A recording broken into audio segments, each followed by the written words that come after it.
the fun is only beginning. La la la la la la la la la la. La la la la la la la la la la. La la la la la la la la la. La la la la la la la la. Hello and welcome to Don't Bury the Lead. We recap SmackDown every Saturday night. My name's John Zindel. I'm joined by Dom Scarcella. Dom, tell the people a little bit about yourself. John, how many stages of hell did we have to go through on this SmackDown?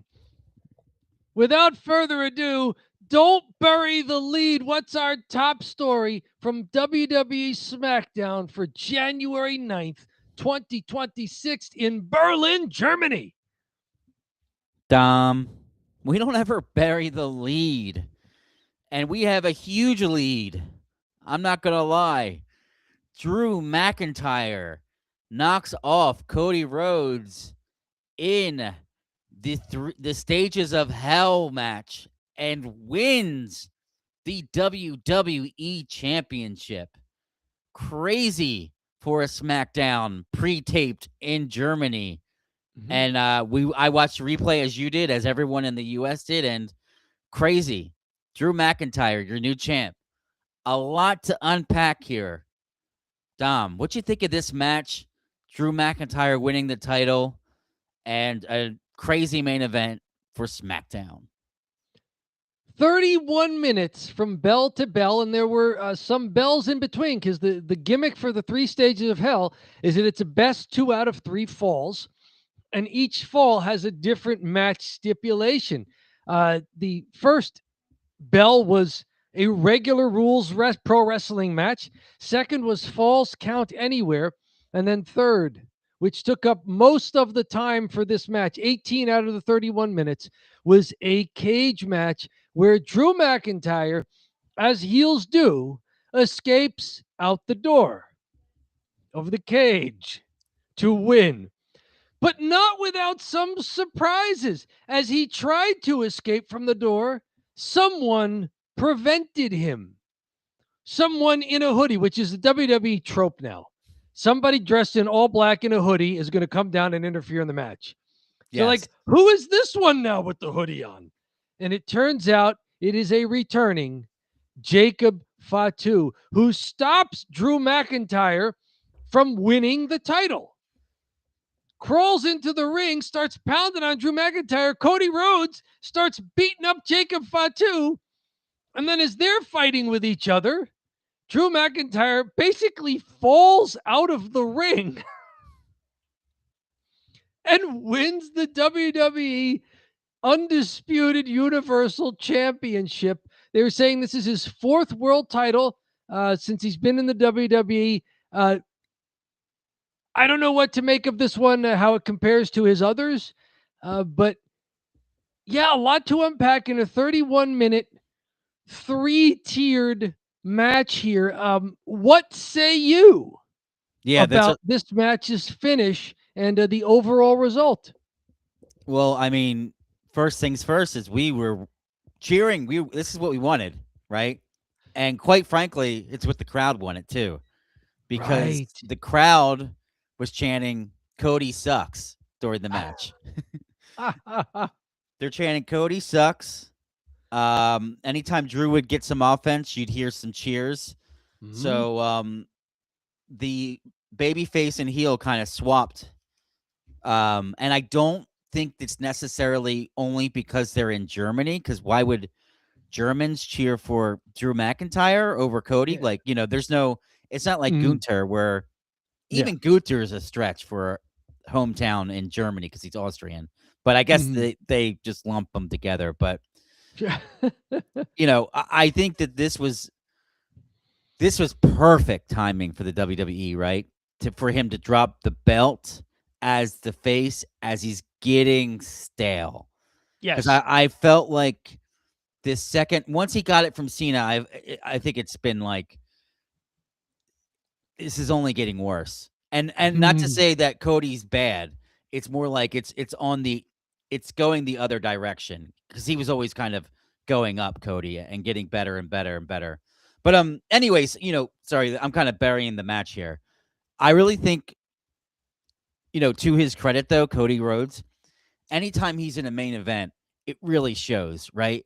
Yep. Like he knows how to structure a match in a way that makes the main event extremely compelling. Yes. And does little different things throughout the course of a match that's a little unique. So you're not getting your like 5 moves of doom Cena match where you're kind of watching the same match over and over for like 30 years. He always has some different aspect that he's throwing into his game. So Cody's really fantastic. Yeah, he's a definite main eventer. He makes these main events feel special. Mhm. I do have a couple call outs for some spots. Okay. And you might like this one. At one point during the Falls Count Anywhere portion of this match, as there's Which 3 was the stages, second fall, yes, won by Cody Rhodes. Cody uses a banana as a weapon. He takes a banana and he jams it in Drew's mouth. And I was like, I've never seen anyone use banana as a weapon. And I was thinking of the time in NJCW when I got mustard sprayed on me. Yes. Killer Ken Fulgham. I had opened up Cheetos and sprayed them on Killer Ken to answer. He sprayed me with mustard, and it stunk up the whole arena. But yeah, I couldn't help but think about the old NJCW match with the mustard when I saw the banana spot. It hurts your pride more than anything. I think that was like the one time I was like, what the hell's going on? Like, this is goofy. Because it was like really bloodthirsty, right? And then he takes a banana and jams it in his mouth. And it's like, okay. He takes the softest fruit imaginable. It's like, yeah. What's he going to do with the banana? And he puts it. That they must very have gently massage him with the banana. Yeah, it wasn't even brutal looking. It was like, all right, I don't know what this is, but a couple other things. I think the crowd loved the punches tonight. They were loving the boo, yeah, boo, yeah. Mhm. Like the German crowd was really good. I think a lot of times we have these European crowds and they like to make the show about themselves and they start sing-songing and not paying attention, but the crowd was feeding off the energy of what was happening in the ring. Yes. So, yeah, good job by the people who showed up live in Germany. Mm-hmm. I have a bunch of other stuff. Maybe I'll kick it to you. Anything from your end? This match, you wondered how long they were going to give these guys since it was a 3 stages of hell match. The first fall lasted 4 minutes. Drew takes the off of the top turnbuckle in one of the corners, and obviously while the ref is going to repair that turnbuckle in the corner, Drew low blow kick to Cody Rhodes, then a Claymore pinfall, not even 4 minutes into this match.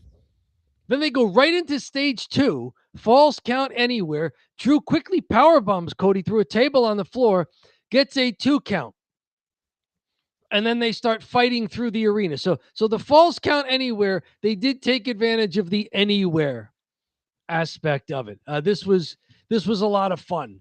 Drew came out Cody really wins that after hitting a crossroads on the announce table, which was a weird thing to do because the announce table isn't a lot of lateral space. In the crossroads, it's supposed to be a move that's performed laterally.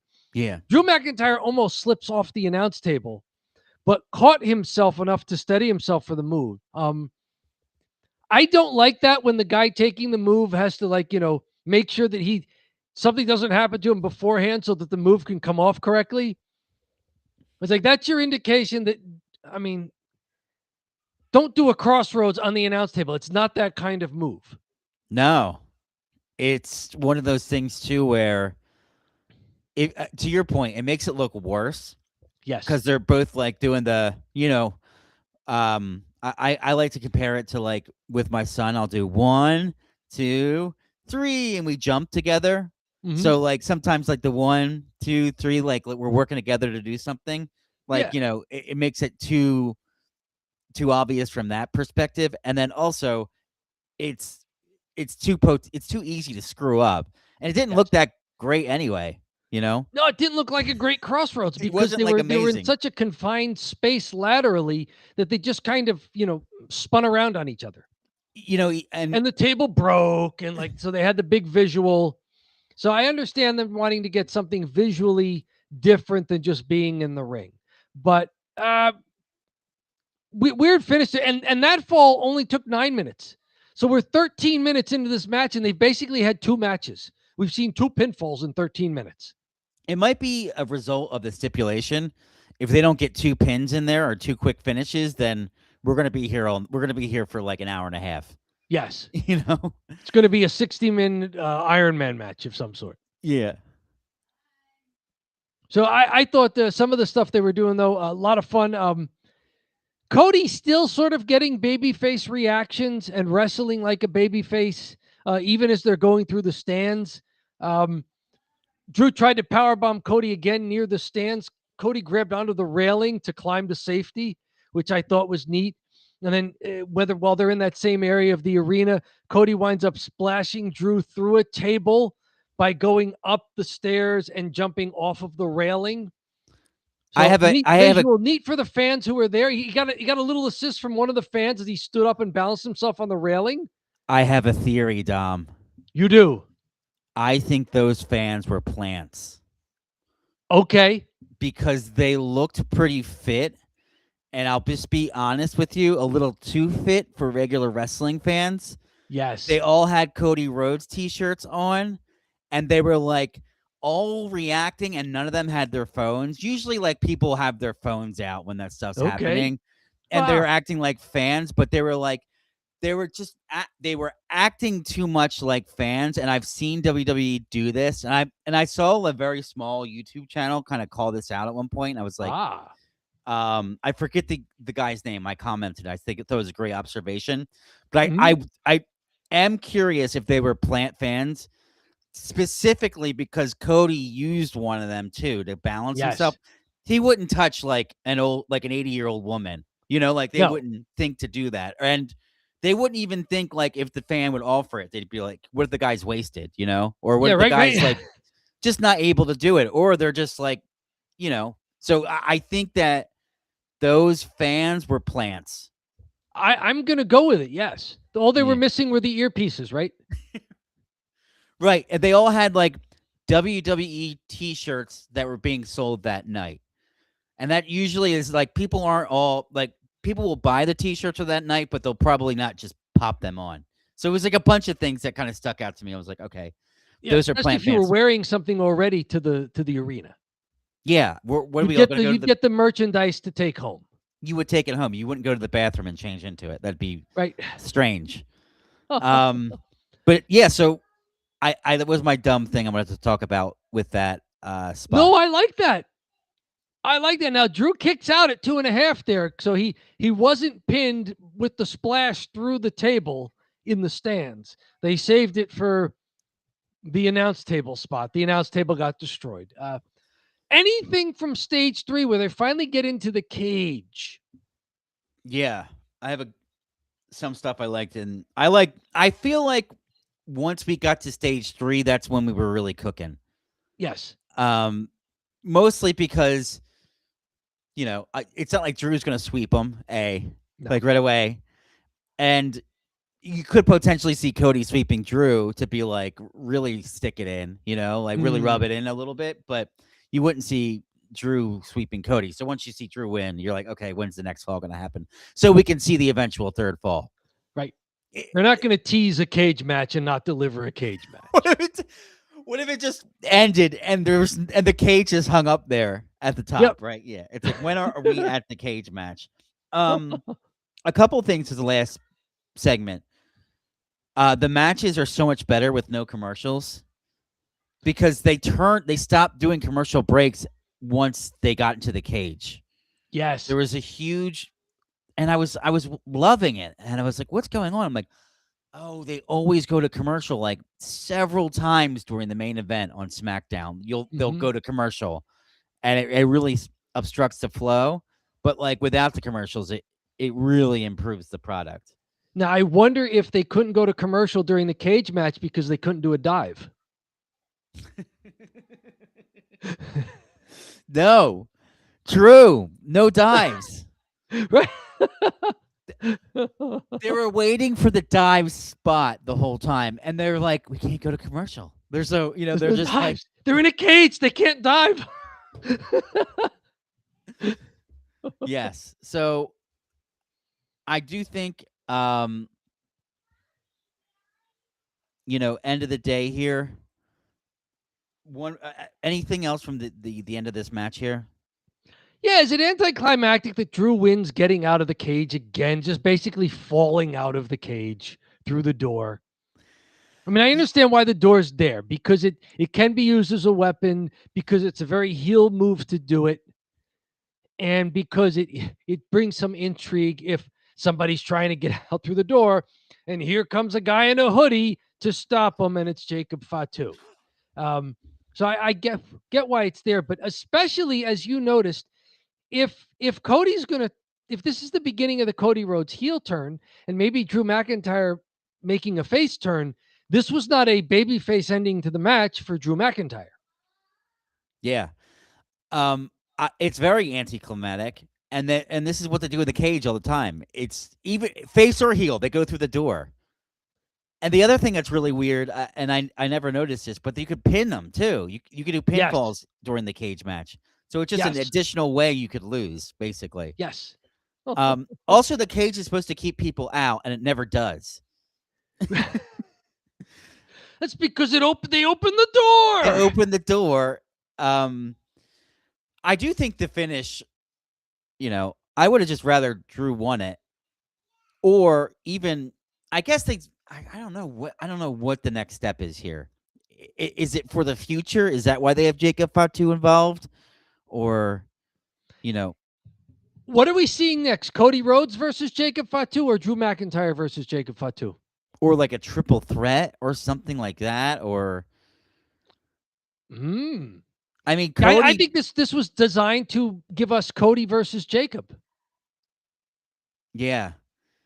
Yeah, I just feel like when you're going to have the WWE title exchange hands, and it's such a big belt, and they always give it like a proper match to lose and stuff like that. When you have the interference, it takes a little bit away from it out of the particular moment. But maybe, you're just happy that there was an exchange with the belt and you got it on SmackDown. So I can't complain too much.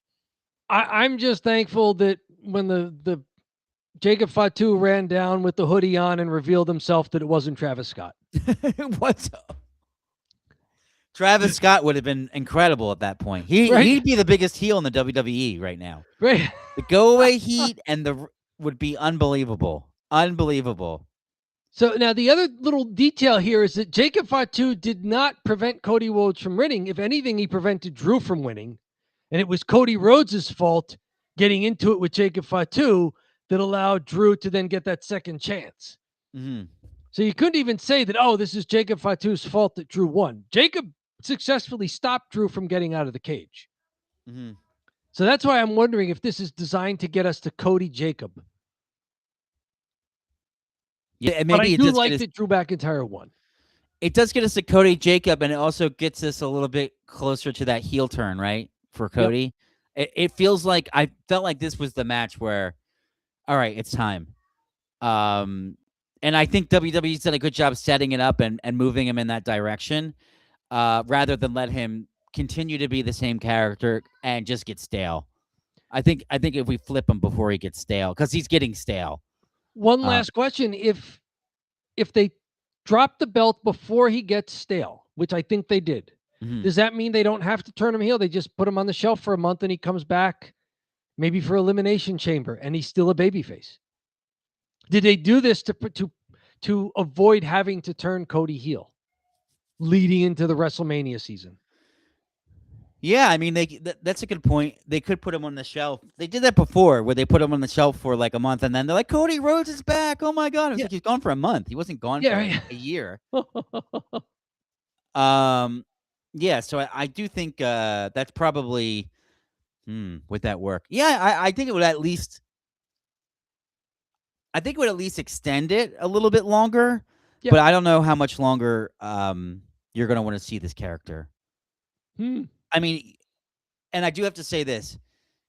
He's been this character for 3-4 years now. Almost. Yeah. His Almost return 4? at WrestleMania 38. Yeah.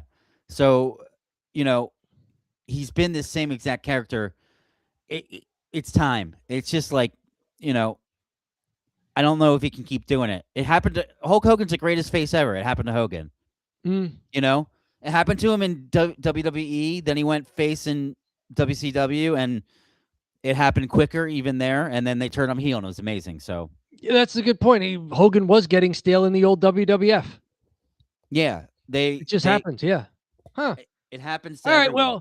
Well, but before the lead gets stale, we have much more of a 3-hour SmackDown to get to. Anything else from this main event, or do you want to move on to the next item on the list there? No, the main was so crazy it could have been the whole show, and we could probably skip the rest of SmackDown. But yeah, we have some other matches too. Let's go through here. We got I'll start with one here that I thought was kind of interesting. Jordynne Grace versus Alba Fire. This is her first SmackDown match. Yes, and she's been officially signed to SmackDown. Yes. Yeah, so Jordynne Grace, Alba Fire. When I saw the matchup, I'm like, okay, here we got ourselves a little bit of a squash. Yep. But Alba Fire had some offense and made it a little bit more interesting, and we get to see Jordynne Grace come down and see what she's made of. And I thought it was a pretty good showing for Jordynne Grace. If nothing at all, she looks a lot different than all of the women. So she will at least be a unique looking person. And she's a like bodybuilder. short. She's a power bodybuilder, is it? She's not. She's jacked. She's probably the most jacked woman on the roster, and that's including like Jade and Rhea. Like she's like there, but she's not super tall. She's kind of like regular height, regular to small height. But yeah, she looks great. And a couple things from this match. She gave a real nasty spine buster to Alba Fire that I loved. She like destroyed her. The torture rack bomb was pretty good. That was the pinfall, yes. And then Chelsea Green, as always, in any role is fantastic. Even as a manager, was great. How about Not you? very successful as a manager. Her charges keep losing here, but this is true. She's a bad manager, but she's entertaining manager. 2.5-minute match. It was just there to introduce everybody to Jordynne Grace, and then to set up post-match as Jordan walks back up the ramp, Jade Cargill confronts her. So is that Jade Cargill's first big feud with Jordynne Grace? Power versus power. Yeah, I think they've been teasing a little bit, and I wrote Jade in a squash promo where she said, "I am that bitch," and then left. I was like, okay, well, that's that's what she's done on the mic, is say, "I am that bitch," and then like that's it. I'm like, okay, so she only does squash matches and squash promos. That's it. They don't want her to get stale. Don't overstay the welcome. No. So during the holiday house show tour, Meechin got hurt in her program against Jade Cargill. B-Fab filled in for the rest of the dates. B-Fab got hurt in her program with Jade Cargill. So they're running out of people to feed to Jade Cargill if they're going to have any sort of feud here. So that's weird. I didn't Grace know arrived that. just in time. Yeah, I didn't even know that. Wow. I did see that she wrestled Bayley in a dark match, and she actually wrestled a real match. So I am going to Oh, good. And I am going to do a breakdown. So that's okay, a spoiler. Very good. That's an upcoming breakdown of that match. So anyways, I think, what do you want to go to next here? I want to go to what's my early favorite for men's match of the year. Whoa! It wasn't the main event. No. U.S. Championship, Carmelo Hayes versus Shinsuke Nakamura. Wow. I enjoyed the heck out of this match. Went almost 20 minutes. And the reason why I enjoyed it so much is because Carmelo Hayes is wrestling like a babyface, and he's wrestling like a veteran babyface. Shinsuke Nakamura went after his left leg near the knee, the thigh near the knee early. And Carmelo Hayes, bless his heart, he sold that knee injury the rest of the match. And it allowed him to really fight from underneath like a babyface would. So this was really good ring psychology. He was doing the part physically and with his mannerisms. Like this was such a coming out party for Carmelo Hayes. Shinsuke Nakamura was the perfect dance partner for it, because Shinsuke is very physical with his style, that Japanese strong style that they talk about. Carmelo Hayes winds up winning this match. They battle up on the turnbuckles. Shinsuke hits a second turnbuckle knee, then charges for a Kinshasa, but Melo catches him with a chest cracker. And right after that, Melo staggers his way out to the top turnbuckle and hits his top turn leg drop, drags his bad leg over for the cover. So he didn't even give up on the thing for the finish. Like Carmelo Hayes took this all the way through the match. He gets I didn't even notice pinfall, that one. retains the U.S. Championship. Yeah. It was a great match, and I think it was a really important match. If Carmelo Hayes turns into a star in the future, I think people are going to look at this match and say, yeah, he wrestled like such a veteran in this match, and he did so much more than just go through the motions. Because sometimes with the really athletic guys, that's kind of the crutch, is they just go through the motions because the motions are so impressive. Carmelo Hayes did not rely on that crutch here. I thought this was a great, great match. Not only for what it was in the ring, but for what it could bring us down the road. Yeah. Now that I've gushed over it way too much, what say you about this match? No, I totally agree with the Carmelo thing.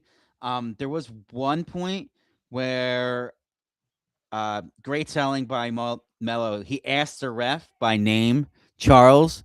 He's like, Charles, like when his knee was hurting. Because like he was getting like, so like he was like selling so much that he's talking to the ref. And I guess everyone knows who this ref is, obviously little Nate's Charles. So he's like, Charles.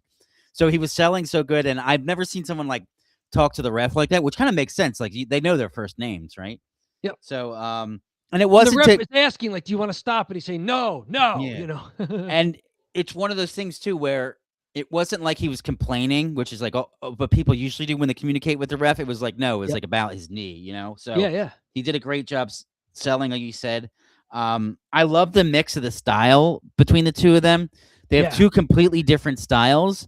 And I think when you put those two different styles together, you get a lot of, you get interesting outcomes, right? As a result of them doing two different styles. If you have two lucha guys go at each other, they do the lucha things. But if you have like a wrestler and a lucha guy, they can like mix those, right? Like a traditional wrestler and a lucha guy, like you can match those two things together. And you've got your martial arts striking, and then Carmelo Hayes constantly trying to counter stuff with the speed. Yeah. Any spots you wanted to call out?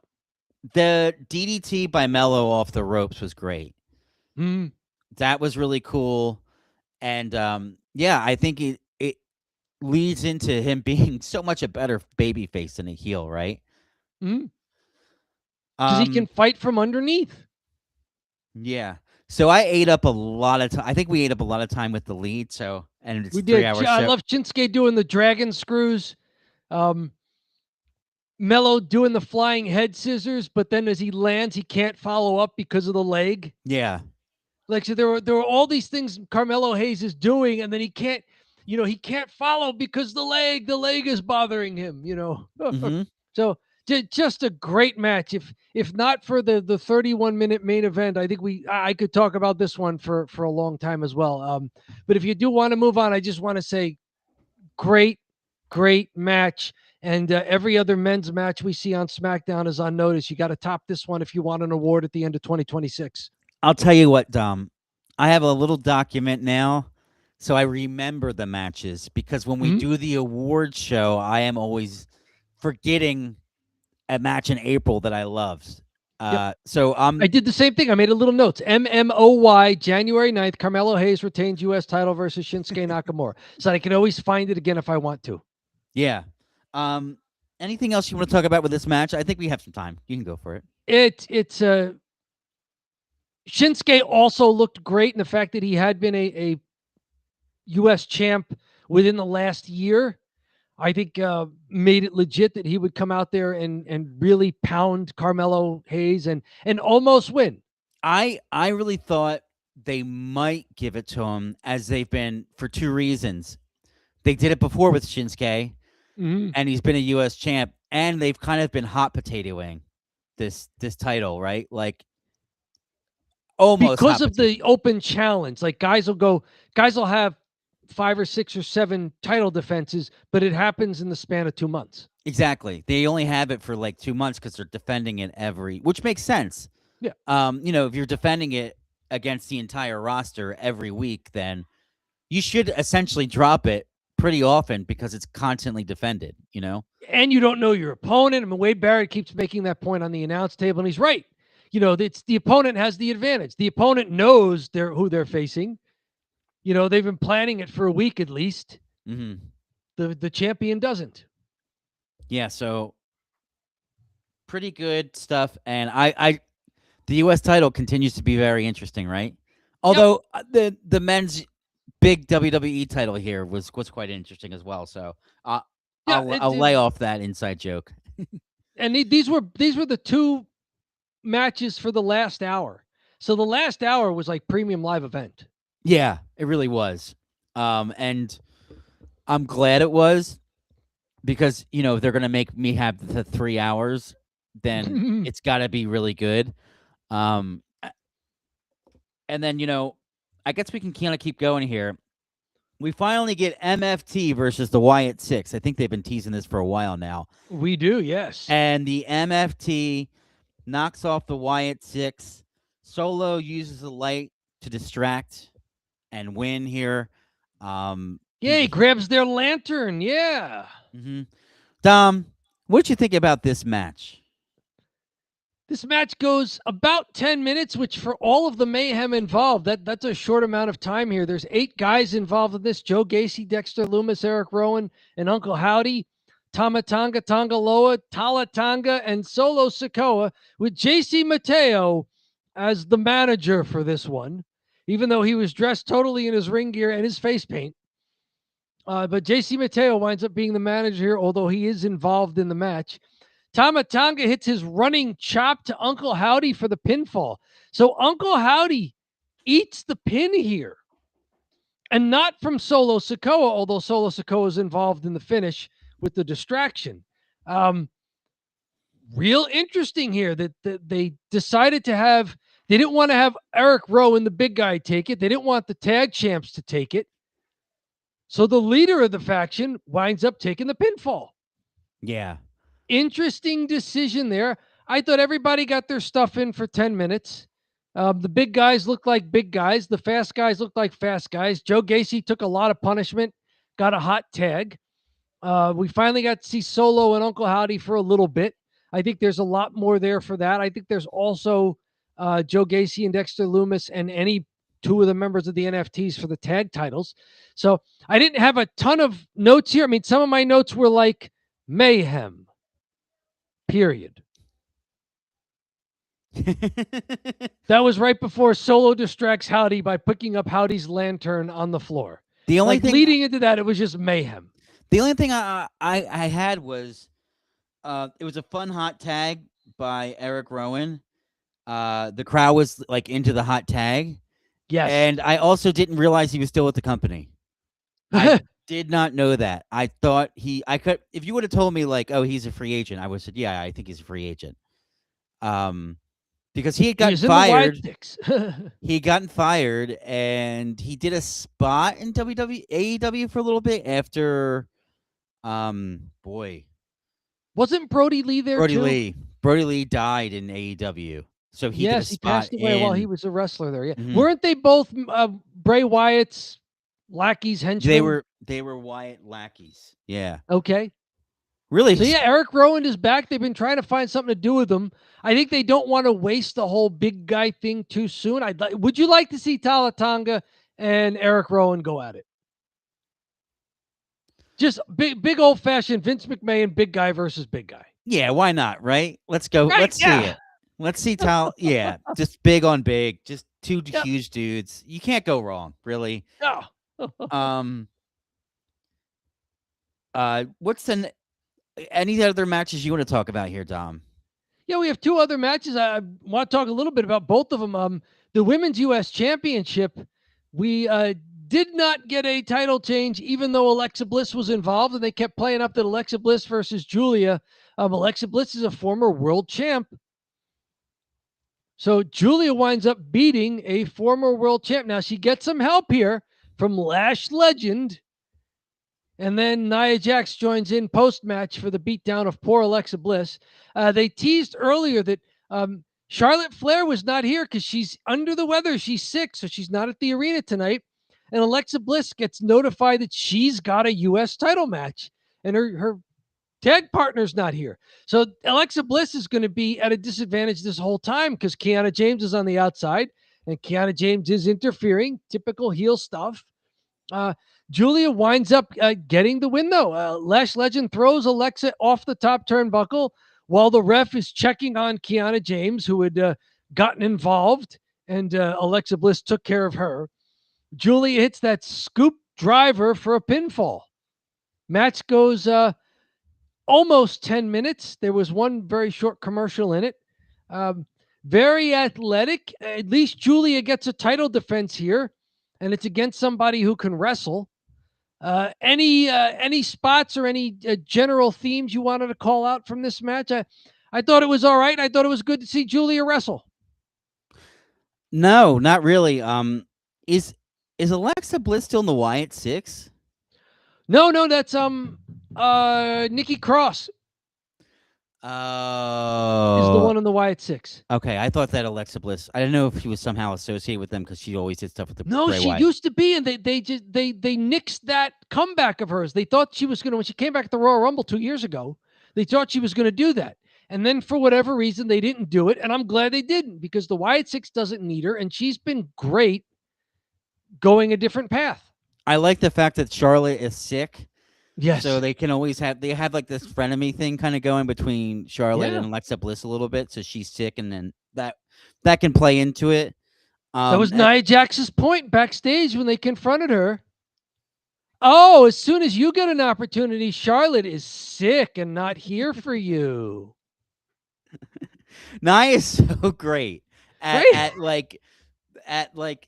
weird charisma, like weird things where you would need charisma. For her just being a bitch, you know? She's Captain Obvious, but she does it in a way where it's still entertaining. Yes. She's not she's not rewriting the playbook of how to be a heel. She's doing all the things that are quite cheap, but she does them well, right? Yes. Yes, she knows what she's supposed to do, and she's good at it. Mm-hmm. Yeah, so lots of things here. There's plenty of legs for the tag teams to get at it again.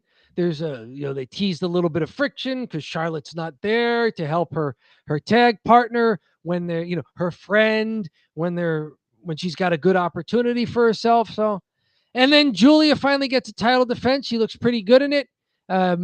We'll see where that goes, but not a bad match. It didn't take up a lot of time, but I think it was entertaining and it served some purposes. And Alexa Bliss, very versatile. Yeah.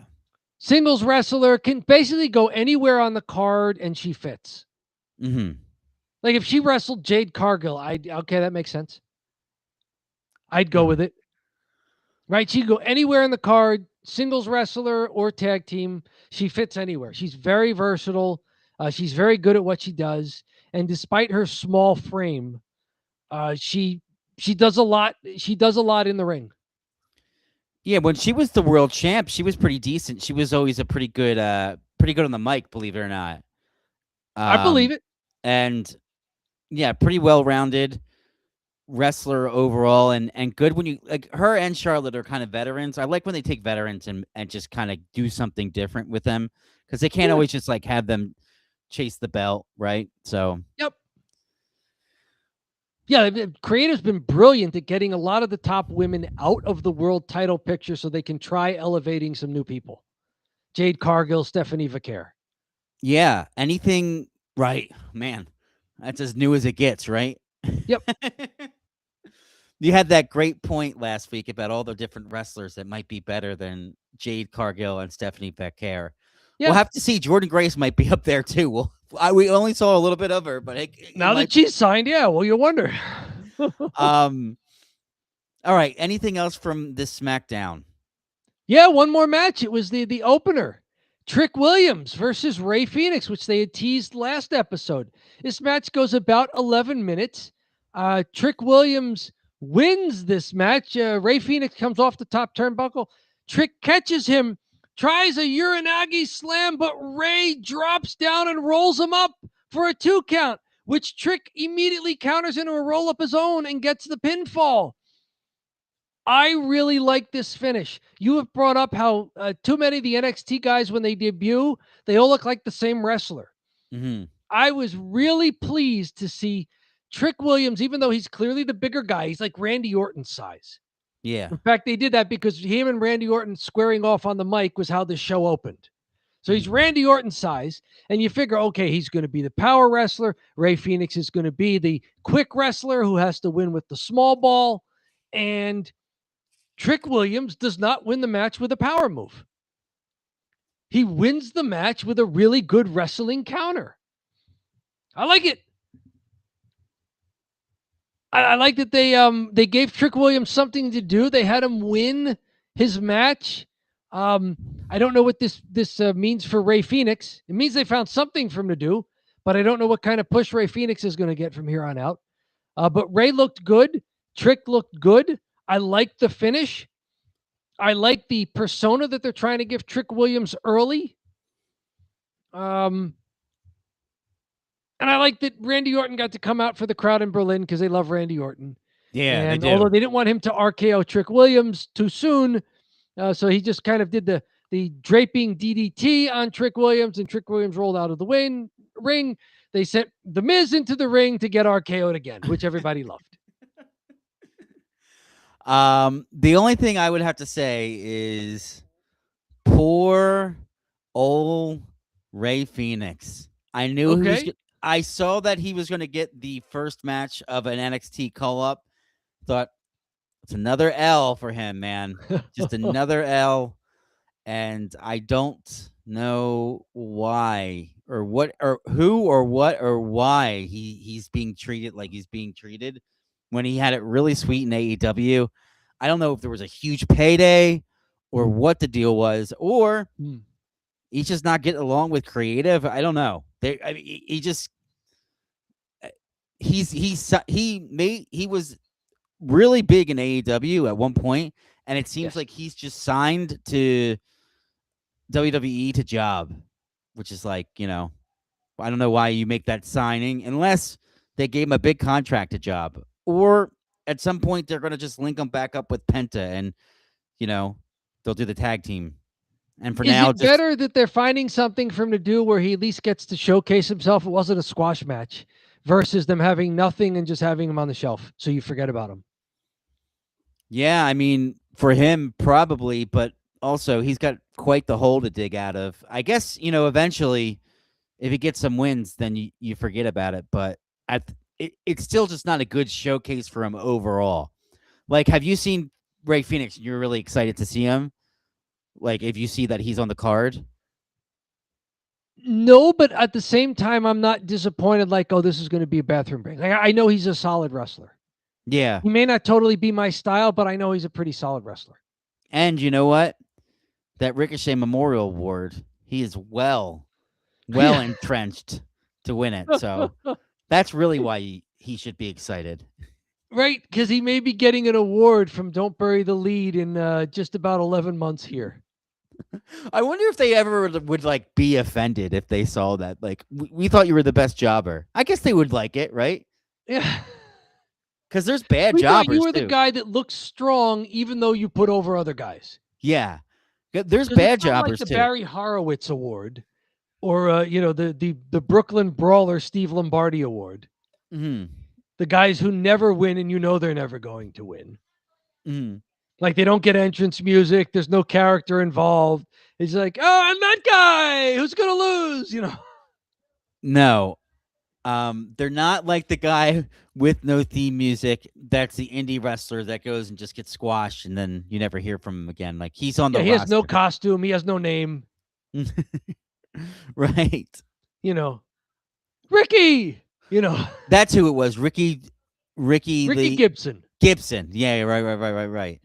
Oh, we got to get Ricky on the show one day. Right. He's the first person I would like to interview. I would decline an interview for anyone else, but Ricky could come on because I'd like to hear his story. And we could be like, we talk about you all the time. Every now and then, your name comes up, and it comes up fondly on the show. Yeah, no, it's all positive stuff. I'm actually disappointed that they didn't keep going with him. So, right. Maybe next time they're in the Pacific Northwest. Yes, because that's where they were at, right? It's where he was like a tag team champ of some indie. Yep. That's where that's his indie territory. Yeah. All right, he Dom. could be in the stands as a plant, helping out Cody Rhodes as he's trying to balance on top of a railing. He's not that far down the rung. He got some actual screen time, not as a plant fan. Yes. But yeah. So he anyway, got a stunner in the ring and then bounced through the ropes to the floor. Yes. But then got a handshake backstage from Randy Orton because he was so good at it. Yeah, he did his thing. He made the most of his 45 seconds of fame. And it's got to be awesome if you're like an indie wrestler and you get to do like be on SmackDown. Like that's yeah, absolutely. That's what you do it for. Would you have taken that as the Bonsall Street Bomber? Oh, I would have loved to. Are you crazy? That would have been so awesome. Tell all your friends at work, like, oh yeah, I was in the WWE. I jobbed once. It was great. There you go. Did you see me on TV? Did you see me? I was on regular TV, like that thing in that people front of 2 million people on Netflix. Yes, right. Looks like they're starting some sort of number one contenders tournament that they were teasing. Some people who will be in it: Damian Priest, Matt Cardona as Matt Cardona. So something to look forward to there. What else happened backstage here? That's about it. Yeah, we had some Matt Cardona stuff, some Jordan Gray stuff. A lot of stage wound up spilling over onto the live show, like the Jordan Grace thing, Alba Fire, Alexa Bliss, all that stuff came out to the main show, except for a little bit of Matt Cardona and Damian Priest, who we found out will be in this tournament. We'll just have to find out more about it. But other than that, I think that's our show. Are we ready to condense all the data into a very small, convenient package here? Dom, is it drive time? It is drive time. They're talking about the road to the Royal Rumble, the road to Riyadh, the road to WrestleMania. We've always got the road here at Don't Bury the Lead. We are going to distill this entire show we watched into a simple thumbs up or a thumbs down. There are no ties on this road. There are also no star ratings, no letter grades, no number grades. You're taking this course. Pass, fail. Dom, we're not Dave Meltzer. We don't do 7 stars at the Tokyo Dome, at Wrestle Kingdom, which I saw bits and pieces of, which is actually pretty good. We don't do 3 stars at the Core State Spectrum. No. We just say thumbs up or thumbs down. So, Dom, are you ready? I am ready. 3, 2, 1. Oh, 2 thumbs up. Dom, why'd you give this show a thumbs up? Top to bottom, one of the best SmackDowns I've seen since we've been doing this back in September 30th, 2022. So in 3.5 years, one of the best SmackDowns I've seen. The fact that it was a 3-hour show did not take away from it, because I thought they found something to fill every hour with, and it was stuff in the ring, stuff that made a pro wrestling fan glad to be watching it. Great show. I think there's some stuff here that happened that we may look back on and say, oh, remember when Carmelo Hayes really grew up before everyone's eyes, not only as a baby face, but as a guy who does great ring psychology. Remember when Trick Williams showed that he, even though he's supposed to be a big power guy, he could wrestle small ball if he had to. He could play the hit and run and take the extra base game if he had to. Remember Jordan Grace staring down Jade Cargill after her match. Remember when the Jacob Fatu Cody Rhodes feud started, if they go that way, or the Jacob Fatu Drew McIntyre feud. What if Drew holds this belt for a while and we start saying, oh, remember when he won the belt and kicked off this great title run? I think there's a lot here for not only this show, but it may be the kind of thing that we remember very fondly, like Ricky Gibson. Yeah, totally. That's a great summary right then and there, like to talk about how this is one of the better SmackDowns we've ever seen. I do have to say, it has been a long time coming. Last year was pretty brutal. So this year has really started in a much better place. We're going to have a much more interesting champ with Drew McIntyre. We're not going to just have a Cody retread for the third time now, or second. I mean, it's a second run, and I know he's a great in-ring performer, so it's always great to have those matches. But Drew's a lot more interesting. It was ready for him to get the belt. We see a title change. We see the WWE title change. We have a fantastic match with Carmelo Hayes. I mean, it could have just been that title change. I would have given a thumbs up. But top to bottom, a really good showing. Interesting new people coming in. Jordan Grace looks at least different. Trick Williams has gotten pretty high regards from you at this point, and looks different than the other guys that come in from NXT. They look like just guys.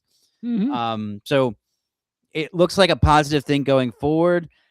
Can we keep doing 3 hours and have it be good?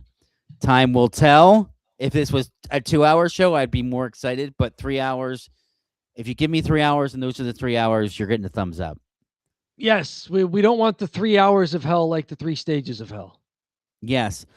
Nobody wants 3-hour shows unless it's Don't Bury the Lead, Dom. Then you could do a 3-hour show, all right? Because guess what? This show's free, and you can have it in any weather. How about that for a transition? Any weather at all. It is free and in any weather. Yes, there we go. Is it time for Cheap Heat? And did you want to start us off with the very special video? Yeah. So, Dom, this is Cheap Heat. Cheap Heat is a segment where we talk about WWE, AEW, and other parts of pro wrestling world, the pro wrestling world. We talk about trending topics within these 3 things: the WWE, AEW, other trending topics, because the algorithm loves it. So we take these we take these different stories, we break them down, we make them into smaller videos. Now we even make them into shorts or TikToks. Hey! That's right. 200,000 views on one of our TikToks. I don't even understand what this platform is, but hey, you're just getting our old shorts. So we're on TikTok now. We are. How many viewers do we have there? Like 6, 7? 6, 7. Oh, yeah, I think so. Yeah, but we're not cringe because we got 200,000 views. Oh, we are not cringe at all. We have some Riz. We have Riz. Let me tell you something though. Let's get into some Cheap Heat here. Yes, you mentioned the videos. If you guys are tuning into the live stream here and you're wondering where are these edited videos and these hashtag shorts, where are they available? Well, the mother load of our content is on YouTube, look for Don't Bury the Lead, a wrestling channel on YouTube. If you want to catch the real short stuff, you can catch them there or at TikTok. Like you might keep looking for Don't Bury the Lead on these channels. But wherever you are live streaming us, we thank you very much. Do make your way over to YouTube, however. Subscribe, like the stuff that you like, comment when you feel moved to share your thoughts. And of course, you can always get these archived live streams as well. We've got a lot of stuff for you guys to watch and enjoy or not enjoy and tell us how much you hate it. You know, that works too. Yes. So let's do it here. We're going to start here with Stone Cold Steve Austin in a promo. So I'm going to share my screen or promo, an interview with Chris Van Vliet, a segment here. Dom, you haven't seen this yet. So I have not. We're going to watch it together. This is like an unboxing. Mm-hmm.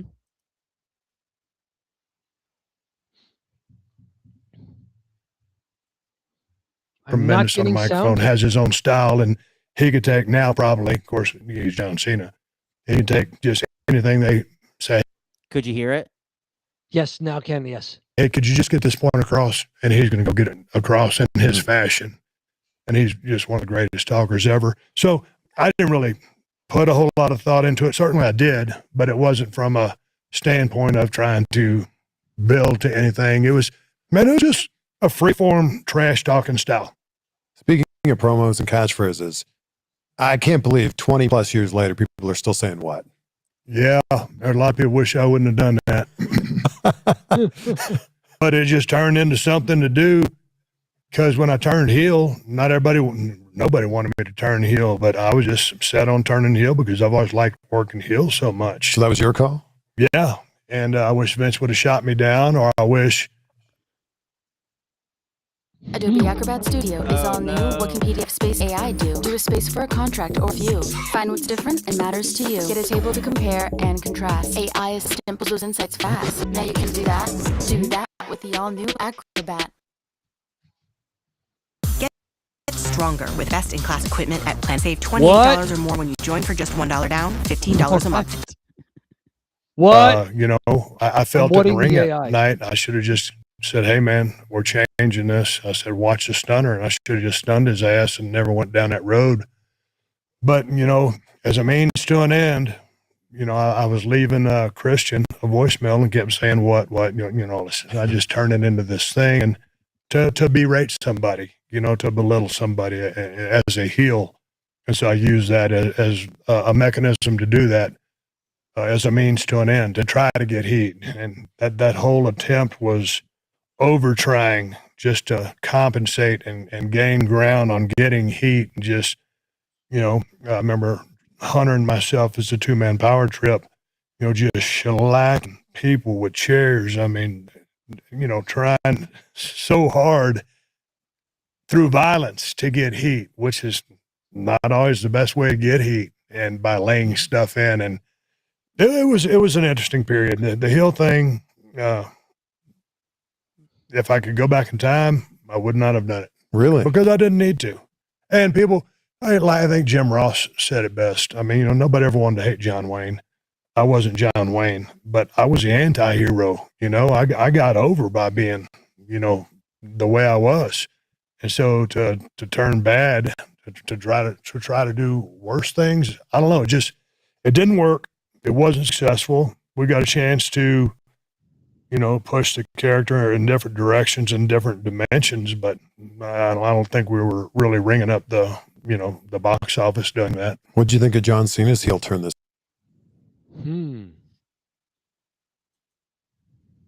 All right, Dom, what did you think there of John C. or Stone Cold Steve Austin talking about the what chant? The what chant is exactly the kind of thing that would get over, isn't it? Yeah. Because people can participate with it. Now, I wonder if that was at the beginning of the WWF's fandom where the crowd was really getting in that. That was before people were always singing along with the theme songs. Right. I wonder if the what was really the first time where the crowd was like, "Oh, we have a part to play." Mm-hmm. You know, and now what it's turned into is if the crowd's bored, they let you know it. If the crowd is not happy with the performance, not because they're a heel, not because they're a face, because the crowd is sick of the segment, the talking segment, they'll start saying what, which is brutal. You know, it is just brutal. But on the other hand, it's a good signal to you as the wrestler that, oh, my pacing is way too regimented and everybody's figuring out exactly when I'm going to pause. All of the people that can talk and are good talkers can wiggle out of it, use it to their advantage. Yep. But if you have some people that are a little nervous, they don't get a lot of mic time, it eats them up. Yeah. I do remember Charlotte Flair snapped in one of the SmackDowns, and she's supposed to be a face, and she's like, "You're really going to give me the what chant?" And like, she's supposed to be the face. You're like, Charlotte, don't belittle the crowd. They're just not happy with the performance at the moment. I personally hate whenever the what chant comes out. I'm like, come on, because you're just ragging on the show and the performance. So like, if I'm watching it, there's like a nasty taste in your mouth as it's happening. You don't want to see like the crowd just not like what's going on. It doesn't really help anything. It doesn't add to the show. It takes away from the show. Whereas other chants really add to the show. Yes, and when Stone Cold was doing it in character, it added to his character. Yes. But you can even see what it turned into, right? That's what it sounded like to me. I think he regrets what it turned into, obviously. And it does sound like he kind of regrets even that heel turn at that point, because it made no sense because everyone loves him. So if you think of it from that perspective, you could tell that he had some ideas in his head. The what chant was his idea, and it didn't really work at the time. He wasn't really doing as great of things in his career as he had done previously. But he got over doing a lot of this same stuff as a babyface. Like, he got over as a babyface doing this kind of stuff. So, I mean, for him to turn heel, he would have to become like very, very boring. Yeah, he would have to do the opposite. He would have to just really, he should have just went back to Stunning Steve. Is that what he was before? What was that? He was Stunning Steve. He was one of the Hollywood Blondes with Brian Pillman. He was Stunning Steve Austin. Then he was the Ringmaster when he came to WWF. If he really wanted to turn heel and have people not like him, Stunning Steve would have been the guy, you know? And he could have completely changed his promo style. He could be like, you know, I can see your point. Suddenly he's super empathetic in the ring. It's funny that he wanted to turn heel and be a badass, and it's like, no, like, everyone loves you because you're a badass. Like, you're already a badass, and it's not a heel. Like, how are you going to turn heel by doing what made you a babyface? And him and Triple H beating people with chairs. I'm like, that sounds awesome. Why would I boo that? Are you kidding me?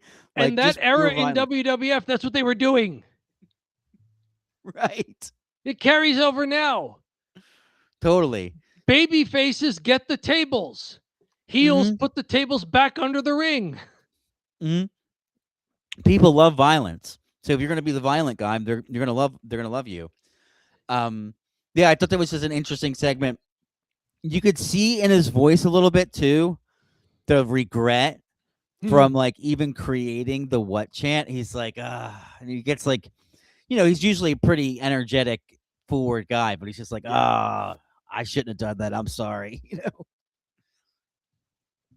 he apologizing to all the future talent who has to put up with that now. Well, Dom, if you want, that's the video I wanted to show. Do you want to share your Stone Cold that I had not seen until you played it right now? But I do think, interesting stuff. And we have talked about the what chant before and how it affects the shows. Speaking of someone from the Stone Cold Steve Austin era of WWE, WWF, it's Mick Foley. Matt Hardy predicts an AEW role for Mick Foley following his WWE exit. We have talked about Mick Foley saying that he was going to leave WWE when his current Legends deal expired. Matt Hardy thinks we're going to see him in AEW.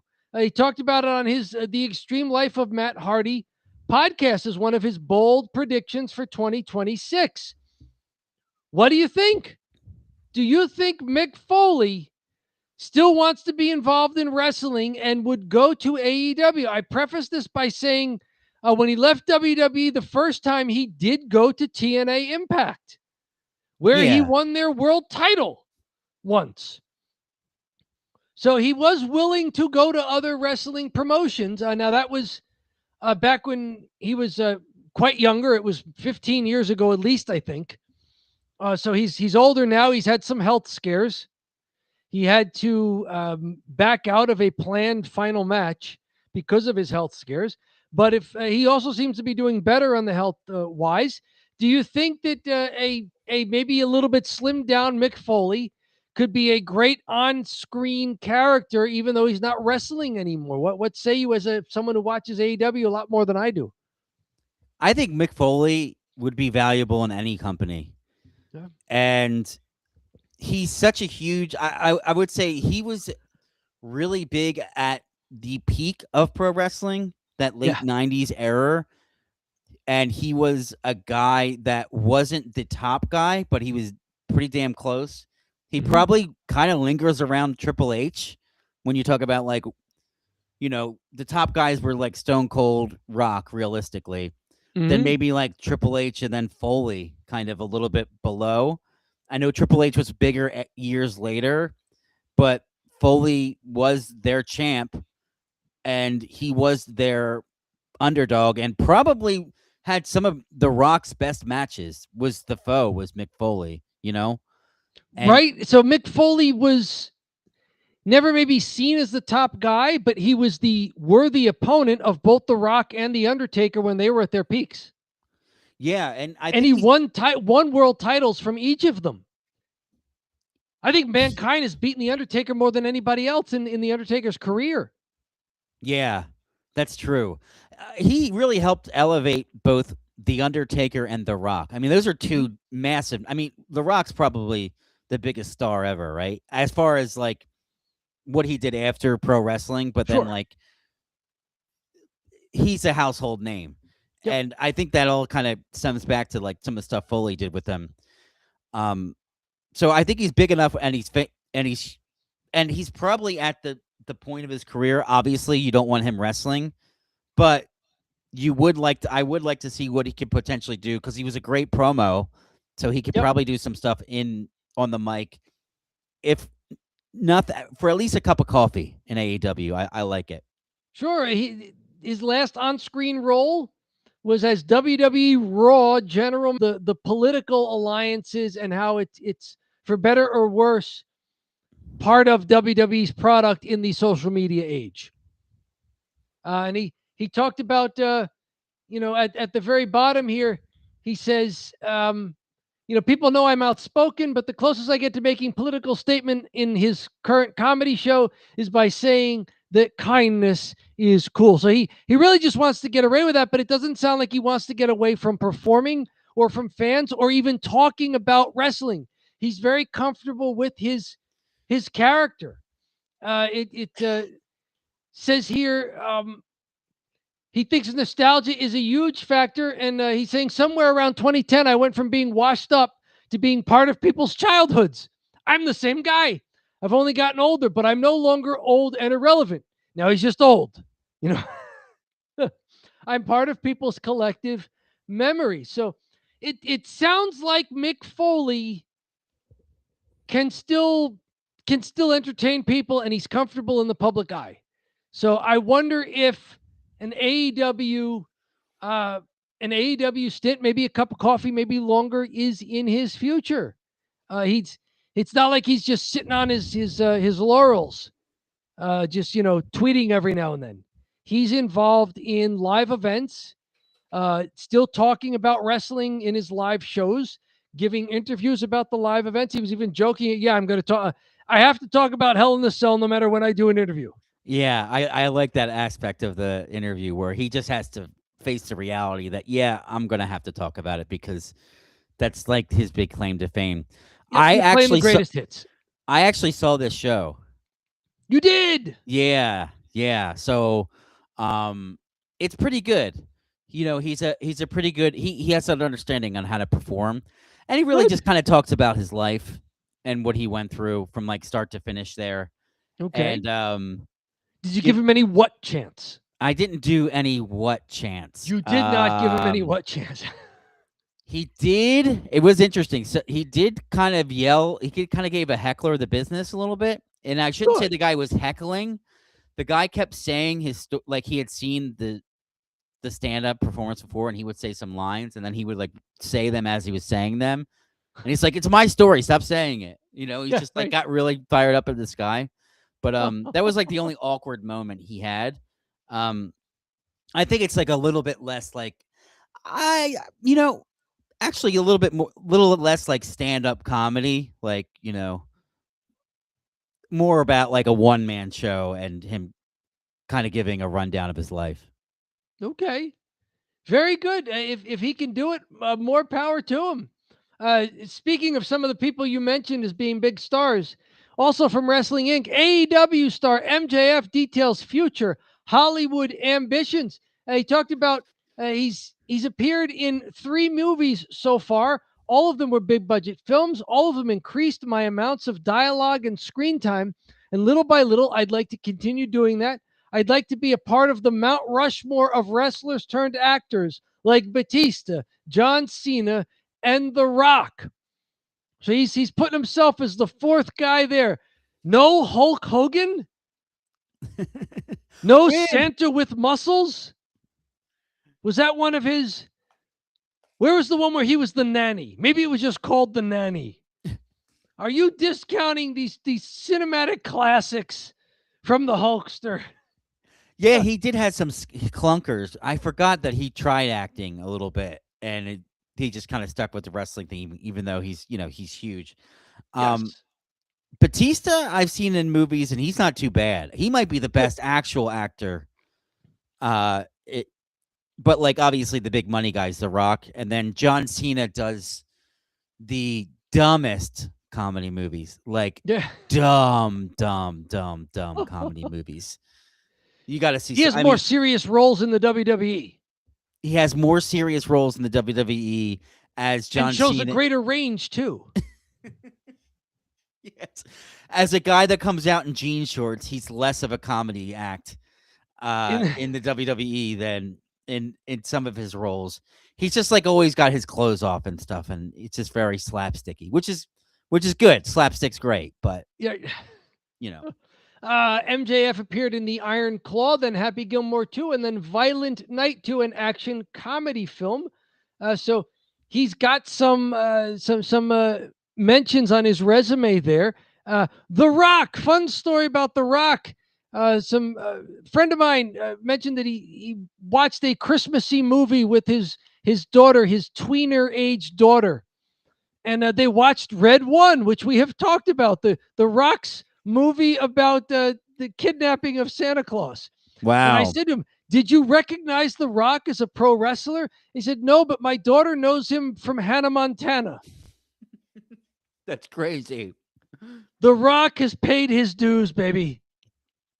Yeah, it's funny. The people wouldn't know him as a pro wrestler at this point, or I could see some people not, because he's had one tag match in 25 years, right? Or whatever it is. Right, yeah, almost 20 years. 20 years. And he he really will just poo-poo the WWE, whatever he wants, right? He comes back, he's way over, they love it, and then he's like, I'm going to keep doing something else now.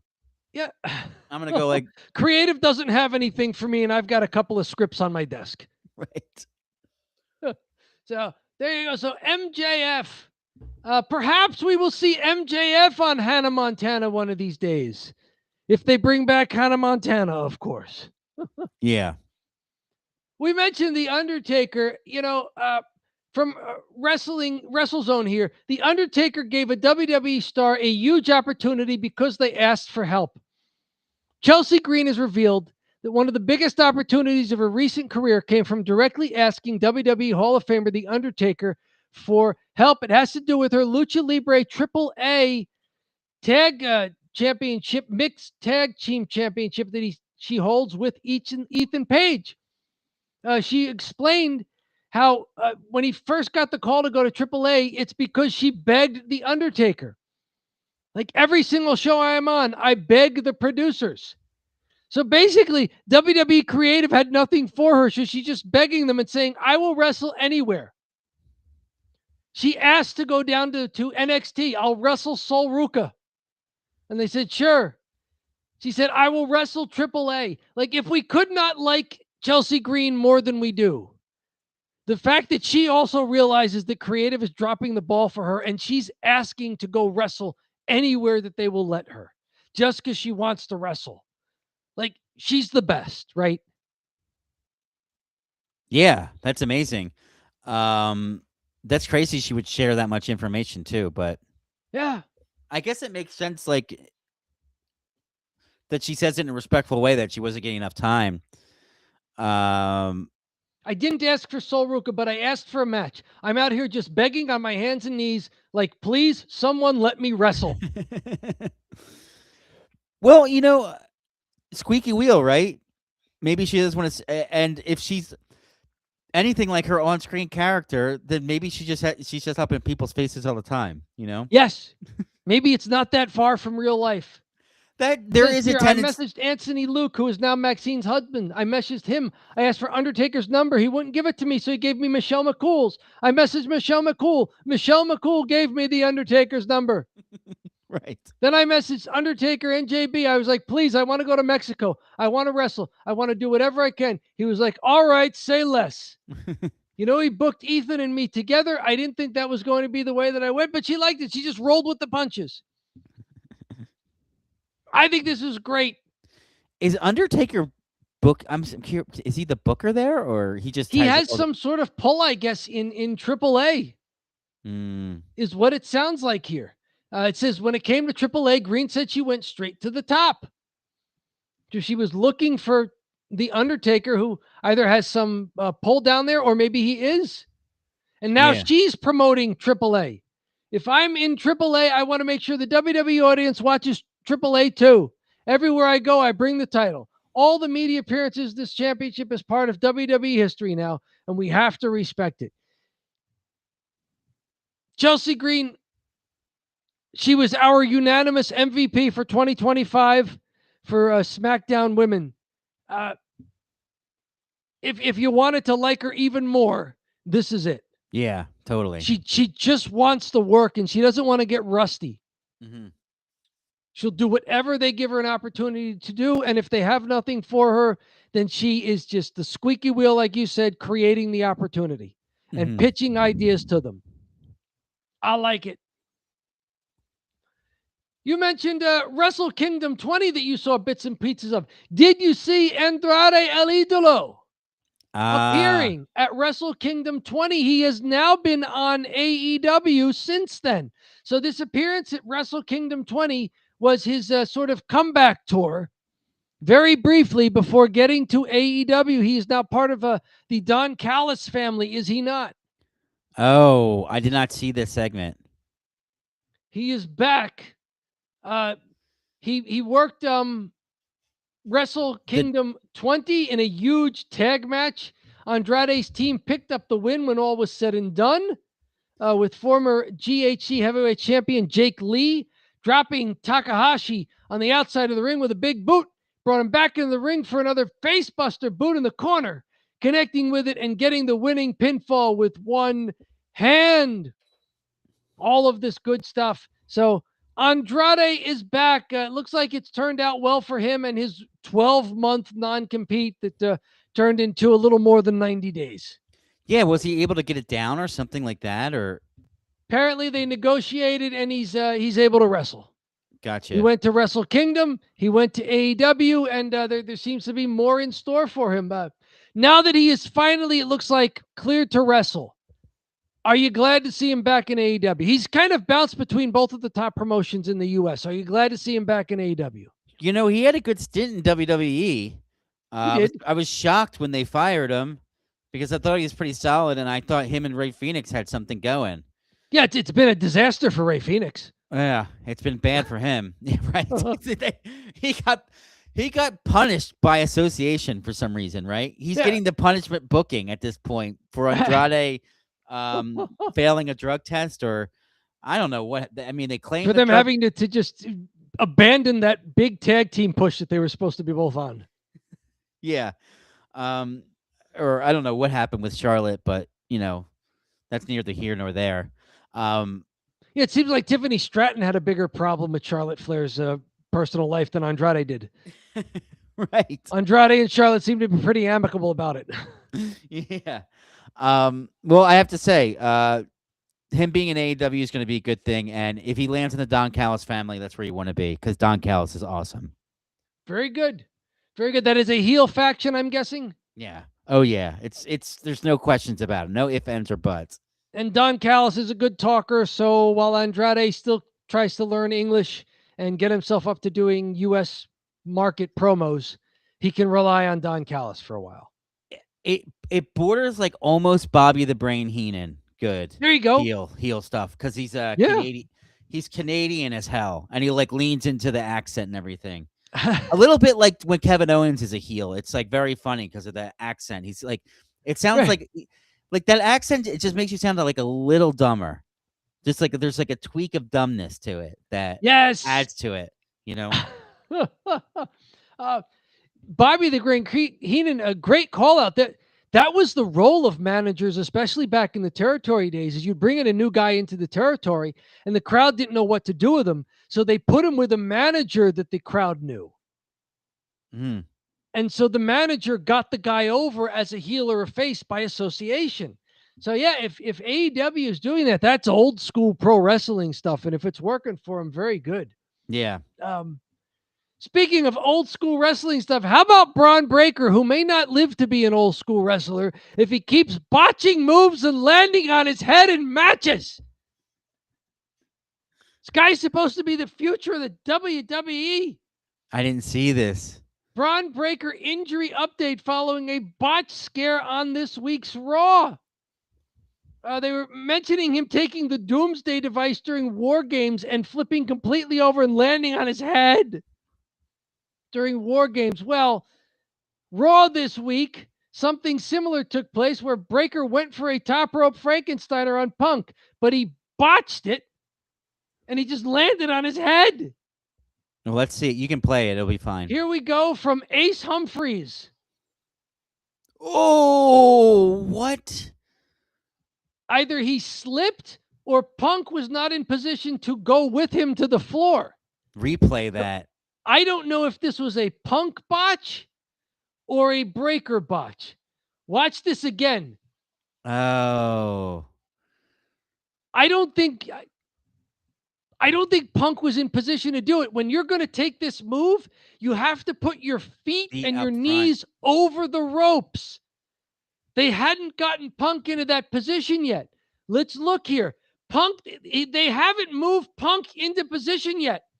And he can't just move his legs himself because it'll wind up kicking Breaker off the ropes. Mm-hmm. So here's Breaker maybe getting a little too anxious and forgetting that he has to do one more very important thing before giving a Frankensteiner to a guy that's perched on the turnbuckle. Get his feet over. Yeah. Get his feet in front of the ropes before you stand in his way. So Breaker goes into the move and like Punk is in no man's land here. What's he going to do? I like how he just draped over the ropes. Right? He's like, he just didn't know there's nothing for him to do. He's like helpless. Oh, that's a bad one. And there goes Breaker. And because he doesn't have the other guy to take some of the force with him, he just completely flips around. It looks like he was able to get his forearms down, but it's a miracle that he doesn't hurt his shoulders, which seems to be the new thing. You know, all the cool kids are hurting their shoulders in the WWE these days. Chad Gable, Liv Morgan, Seth Rollins, Michin, everybody, Dominic Mysterio, they're all hurting their shoulders. This looked like it could have been that. Ugh, the way he lands. Oh, he's so lucky he didn't snap his damn neck. This could have went wrong so many ways. I do have to say one thing. He does something that's really good here. He puts his hands up. So when he's going over and he's about to hit, he puts his hands up to slow the impact rather than just take the impact with his arms down. So sure. When you do the Frankensteiner, you do have to get those hands out because you're expecting to land on your hands. Mm-hmm. Here, he just did it a little bit faster than he was intending to. It's crazy that yeah. And there's nothing. I know sometimes you want to blame the other. There's nothing CM Punk could have done.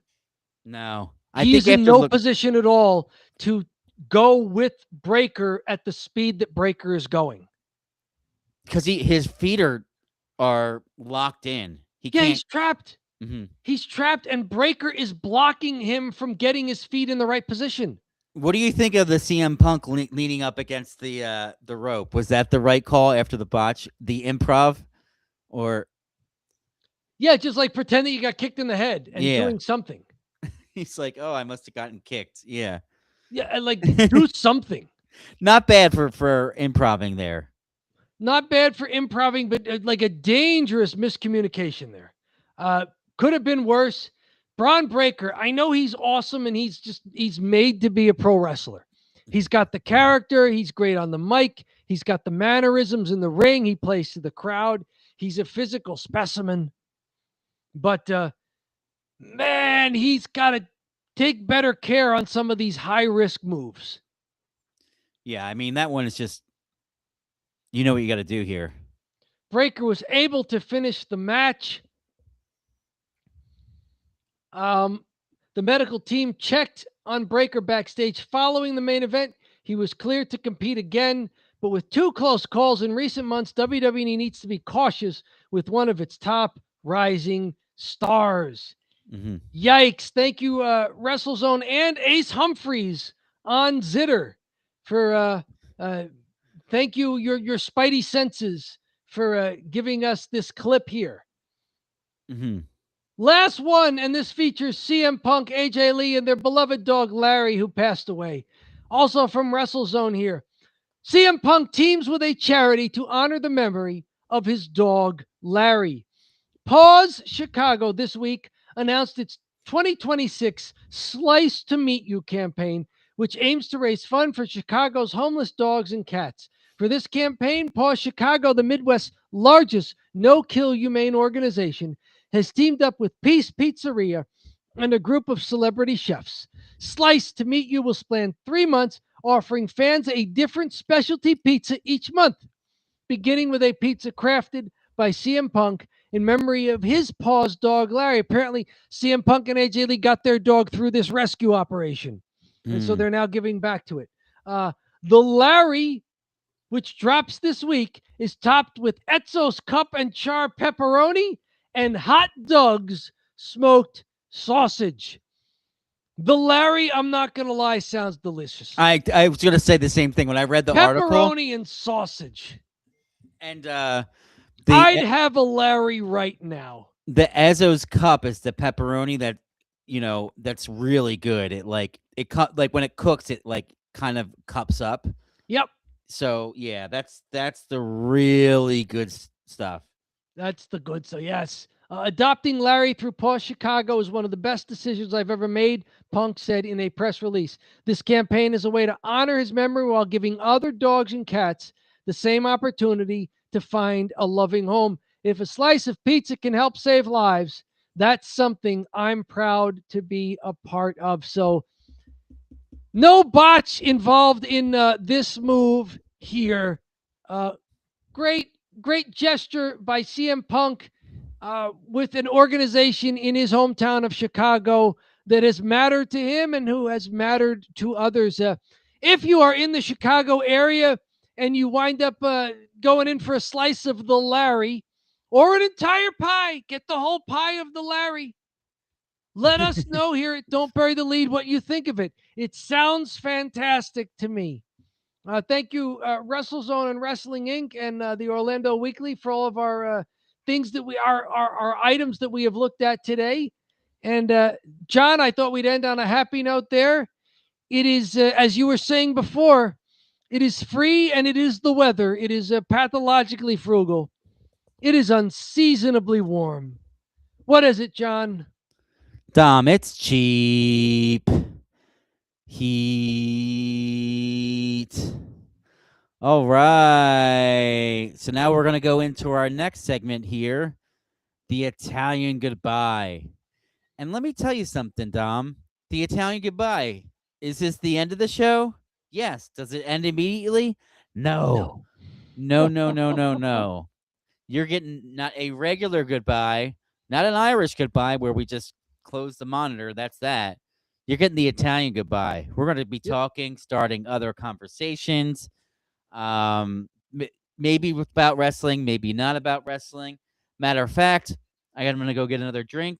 So, Dom, you want to tell the people anything? I was going to ask you about the Eagles this weekend. It's the first weekend of NFL playoff games. Well, Dom, I will wait to get my drink to tell you. The Eagles play the 49ers, and let me tell you something. I am nervous because the Eagles can beat or lose to any team because their defense is amazing and their offensive play calling is some of the worst in the league. So their defense really holds them in games. They have a lot of talent on offense, but they're having trouble running the ball this year. And they have a new offensive coordinator who is a dope. And unfortunately, they hired him within the company. He was within, the company. Promote from within. They promoted from within, and they made him the offensive coordinator, and the offense stinks. And Nick Sirianni always needs a good offensive coordinator, and he's not it. And all the plays are bad. So Jalen Hurts drops back to pass. All three guys are covered. There's no hot routes, so he has to scramble around and throw it away, and then everyone blames Jalen. I'm like, well, nobody's open. So that's on the offensive design. It sounds like the Eagles need to get better at calling the match during the match. Mm-hmm. Like they got to get better at calling spots during the match. That's what ends up happening. They got to call it in the ring, and it's not easy to call it in the ring, No, you got to be that's a skill. I'll be right back, Dom. Very good. So a few things this week. I attended a volunteer appreciation dinner way out at a winery in the town up the road. The winery is on the edge of the town, and it's where the farm is that the winery is attached to. And it's always an interesting walk to get way out there because you're going through sort of the oldest part of the town. And you could tell it's the oldest part of the town because a lot of the houses are built with a lot more ornate features to the exterior, whether they be columns or coverings for the porch area, even simple things like the gables on the roof. They don't look like the cookie cutter developments that go up in a few months that the developers put up, which have their advantages as well. If you need to build a lot of housing quickly, because there's a lot of people who want to move into the area and who are looking for houses, those kind of cookie cutter developments serve their purpose. You have only a few architectural designs. They're easy to build from a time standpoint, comparatively speaking, and you can put up a bunch of them. And you can give people a real easy choice. Do you want model A, B, or C? And if you want some add-ons, here we go. But, select your a la carte and we got to go build. But this was the older part of town that you had to go through in order to get there. I, of course, walk out there. So it's a pretty good walk, maybe a couple of miles from the center of the borough. And it is on, you could tell when you get into the old part of town because the sidewalks suddenly jut way out from the road. They're like 8 to 10 feet off of the curb are the sidewalks. because that's just how they made them. A lot of these older tree-lined streets, they wanted the trees to be closer to the road. So the sidewalks were built way in toward people's front yards. And it's just a neat thing to do when you're used to just everything being the modern look-alike boroughs and downtowns and housing developments. A really cool part of the town to walk through. And then, of course, when you get to the winery is built on a building that had been one of the packing houses for the farm. The farm is still operational. They pivoted into doing wines a little more than a decade ago. And so because of how New Jersey's laws are structured, if you are a wine producer, you can sell your own wines on your property without getting a separate liquor license, because everything is, licensed and stuff in New Jersey. So a lot of these farms that got into winemaking developed their own tasting rooms, either refurbished existing buildings or built new construction. And so the tasting room is wonderful. It's also this isn't one of those farms that popped up recently just to be a vineyard to take advantage of the winemaking rules. This is a farm that stretches back 100 years. And over the years, they've collected so much stuff. Walking through the tasting rooms in this winery for the volunteer dinner, they've got glass works from all of the old glass works dating back almost a century. There's a separate room that has dozens and dozens of vintage shotguns. Whoa. Double barrel shotguns, pocket watches, model airplanes, neat stuff like that. Old currency back before everything was a Federal Reserve note. So they've got like $10 bills and $5 bills that were issued by a local national bank back when banks issued their own paper currency based on their gold reserves. So it becomes a walk through history in a sense, and about the development of this area of South Jersey. The wine was also very good. They have a lot of dry wines there, and I because I was drinking wine with dinner, I asked, "What is your least dry wine?" And it wound up being something that was named after where they are. It's on University Boulevard there. So they have something called the Boulevard Red Blend, which is their least dry of the dry wines. I had a glass of Boulevard Red, one with appetizers and another one with dinner. It was very good meal, good wine. Went for the Pinot Grigio white wine for the dessert round.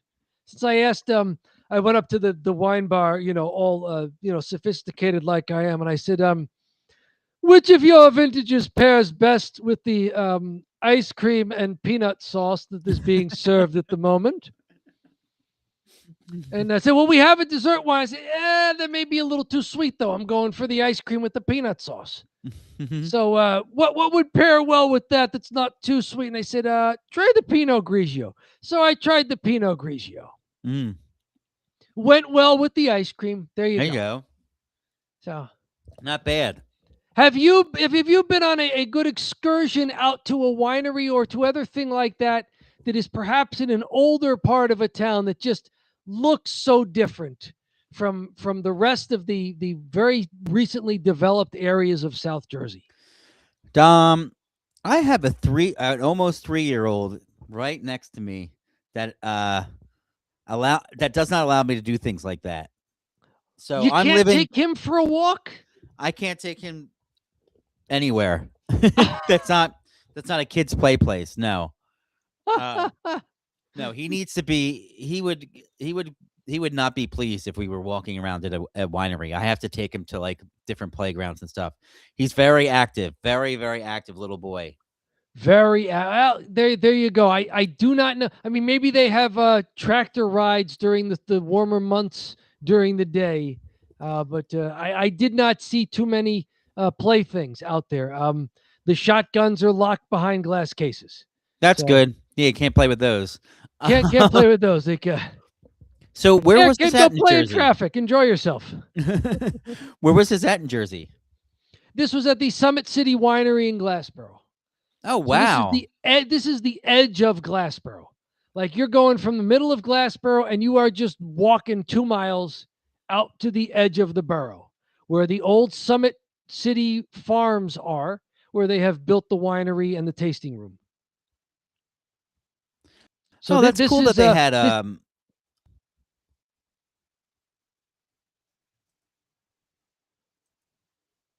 yeah, it's an old working farm. It still is a working farm. They added the winemaking much more recently, which is when they added the wine tasting. Another thing there, we were talking about the Larry and the pizzas there. One new addition, because I've been to this volunteer appreciation dinner the last 3 years. There was a new addition to the winery this year. In the room where they serve all the food, the big buffet style dinner, they had to move the buffet tables way out into the middle of the room because behind them, against one of the exterior walls, they put in a brick oven and a pizza bar. So now you cannot bring your own food to the winery. Good idea. If you want food, you're getting flatbreads or full pizzas from the big old brick oven, pizza oven that they've got there. Now, the dinner we had for the volunteer appreciation dinner was, you had your chicken fillets, you had your salmon fillets, you had your shrimp with the rice, and there was plain rice, you had some pasta with broccoli. So we weren't using the pizza oven for this. Mm-hmm. But you could see it there, and I noted it, and I told the owners, husband and wife who own it, and the wife is still the general manager, the real general manager of the farm. They have other management there as well, but she's still involved, so the family is still involved. And I said, it looks new, and they would tell me, yeah, that's new. We put it in. We're pleased with it. Cool. So wine bar on one side, pizza bar on the other side. Combine them. Which of your wines goes best with a margarita pizza, fresh out of the brick oven? So did they basically have the Summit City farms there, and they're like, hey, let's throw a one piece of land? Yes. Years ago when, and you may know this from being around Jersey, years ago, New Jersey relaxed rules for wineries where if you make your own wine, without getting a separate liquor license, you can sell it on your premises. So you can basically open a wine bar without having to worry about the standard liquor licenses the towns have to go through. Mm. And so it was a way to encourage the winemaking industry in New Jersey, and it worked. Now, a lot of wineries popped up just to take advantage of this. People just started growing grapes so they could open a winery. Summit City has been around for a century. Yeah. Their farm has been there a long time, and so they just added wine to it. And as I was regaling our live audience and archive audience there at YouTube at Don't Bury the Lead, a wrestling channel on YouTube, one of the old packing houses, they converted into what is now their large wine tasting facility. It's got the wine bar, now the pizza bar room, and a much larger room where they can host events. Table seating, they do, karaoke and things like that if they want. Or like we did, you rent the whole place for yourself for an event on a Thursday night. There you go. That's cool. Yeah. And getting out there was equally cool. Walking past the old section of Glassboro. I wonder if these restaurants, we have a lot of restaurants in Collingswood, if they would ever consider that, like making their own alcohol to get past, so because they're a BYOB, so they lose all the money on the liquor, and people bring it in. It's BYO, so they only make money on the food. Like, wouldn't you want to? Some of them may charge a corking fee. Yeah, which is just $5 if you bring your own bottled wine. Now, another thing that Jersey restaurants can do, and I have seen some do this, one of the other stipulations for the New Jersey wineries is that you can sell your product on consignment. So I have seen restaurants, say in the Mullica Hill area, which is also a dry town, sell wine at their restaurant. Here's the catch. They cannot serve you the wine. You must buy the entire bottle. Okay.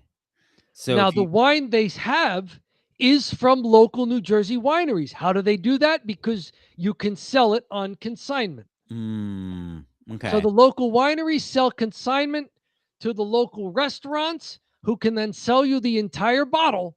You can't just order a glass of Chardonnay. Yeah. You got to buy the bottle. They'll uncork it for you if you'd like, but then they just leave the bottle with you in the glasses, and it's up to you to apportion it to yourselves.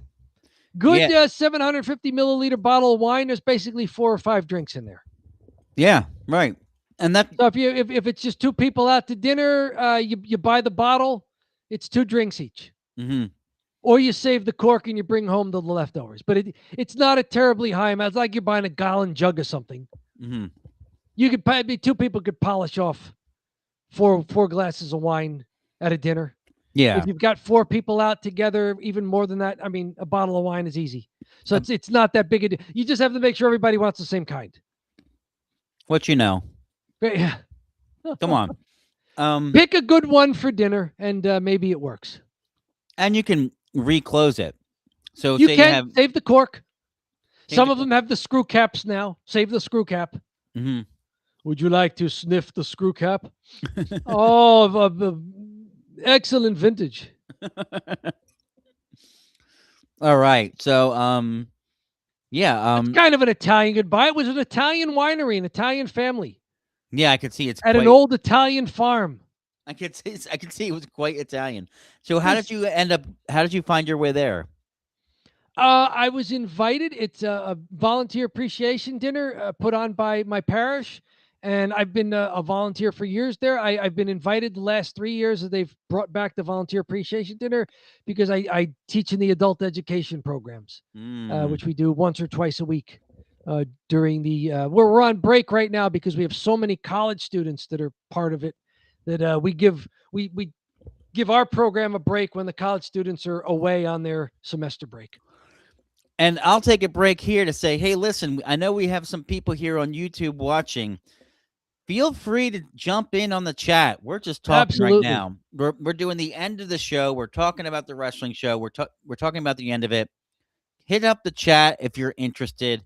If not, at least hit the subscribe button. There you go. That subscribe button helps us out greatly, or the like button. Subscribe is better than the like, but hit either one of those. It helps us out a lot. I see a couple people that have been on the YouTube stream for the entire show, so go ahead and do that if that doesn't hurt you at all. If you're already a subscriber and you're tuning in because you got alerted that John and I were going live here this evening, hey, it worked. Thank you very much for responding to that notification and joining us for today's show. What did you think of the January 9th SmackDown? Happened last night. We're doing the live stream here on Saturday the 10th. What did you think of the 3-hour SmackDown originating from Berlin, Germany, while they were on the European tour there for WWE? Yeah. And do you have wineries in your town? Do you have craft breweries? Do you have craft distillers? We have all of those in Southern New Jersey. So, Dom, I did want to talk a little bit about the channel. Okay. We are over 900,000 views. I don't know if I mentioned that to you yet. You said we were getting close? We were getting close, but we are officially over 900,000 views. Actually, you saved the big news for the live stream. That's awesome. Yes, so we are over 900,000 views. I was going to buy you some stupid thing that had 900,000 on it. I'm like, let's save for $1 million. We're 100K. We got the 100 glasses that we used. You just have to add a bunch of zeros. Right? Did you remember those 100 glasses? Yes. Which I then reused for something else. Oh, you reused them. I'm so glad. How did you do that? My 100th weekly Substack article. There you go. You remember the thumbnail for that was me wearing the 100 glasses. Amazing. Amazing. Let me look at my phone because it will I will have to relink that for you. Do it. Yeah. Let's see here. Go to my channel, the analytics. We're at 908,000 views. So we are 908,000 views. So we're 8,000 into the next 100,000, which would get us into the 1 million range. We're up to 1,205 subscribers. So just a couple more subscribers, but we're still in the 1,200 range. And the big news, TikTok. Yes. Did we stream on TikTok tonight? So tonight, unfortunately, I have to go through this thing to get approval to go live. I can go live from my phone, but I need to get approval to go live from my PC. So that's what the pushback TikTok gave me. So I have to I sent in my little form or whatever. I'm hoping they just that works. I don't know. So I'm hoping the next time we go live, I'll be able to. Are you sharing your screen? I am sharing the screen. I'm going to let you share then. Uh-oh. There it is. There it was. That was my thumbnail for 4 out of 5 dentists recommend my blog. I love it. I love Published it. Published on October 1st, 2025. Amazing, Dom. Amazing. There it was. It was all about counting and numbers. And it starts off with, as my friend who asked me to co-host a pro wrestling podcast with him will often say, people love to count. I remember this one. Yep. Whenever the wrestling crowd seems unenthused, an easy way to awaken them is for one wrestler to bring another over to a corner of the ring. Then the attacking wrestler climbs to the middle turnbuckles to stand high above the opponent and starts delivering exaggerated, rhythmic punches to the guy's cranial region. But not merely once. No, it must be done roughly 10 times because the audience has seen this move before and will count along with the kayfabe strikes. 1, 2, 3. The crowd is audibly back into the match. People love to count. Yes. So thank you for those glasses. I reused them. Amazing you reused them. How could I not? All right, Dom. I'll tell you what. I think we've Italian goodbye'd it up a good amount here. So I'm going to say, let's start to shut it down. There we go. Anyone that watched, thank you so much. What are you munching on? Are those leftovers? I am munching on mints. I put too many on my mouth accidentally. So okay. I'm trying to get through it. I'm going to take them out for the exit. All right. Anyone that, participated tonight, thank you so much for watching. We had a couple people on. No chats are fine. Dom, great job tonight. Thank you so much. Very exciting SmackDown, so it was exciting to talk to you. And as always, a great Saturday night show. My name's John Zindel. This is Dom Scarcella. Really appreciate it. And have a great rest of your evening.